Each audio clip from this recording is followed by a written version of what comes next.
सभापति महोदय, पूज्य गुरुजी और गुरुमा वृंद एवं मोर स्नेहर छोट बड़ भाई और भौणी मैंने आज यही स्वाधीनता दिवस दिन मत कि कहवाक सुजोग मिली निजक धन्य मन करुँची।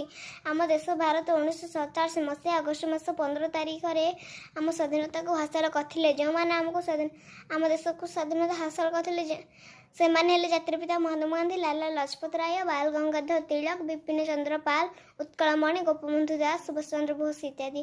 जातिरपिता महात्मा गांधी आह्वान देते डू और डाए अर्थात कर बामर सेहीपरि सुभाष बोस कहते तुम्हें मत रक्त देले मु तुमको स्वाधीनता देवी। 1942 मसीह भात छाड़ आंदोलन करते जो भात छाड़ आंदोलन करते शेष महात्मा गांधी अहिंसा नीति मुंड नुआई ब्रिटिश सरकार आम देश छाड़ी चली जाते। 1947 मसीहा अगस्ट मास 15 तारीख में आम देश भारत स्वाधीनता हासिल करते।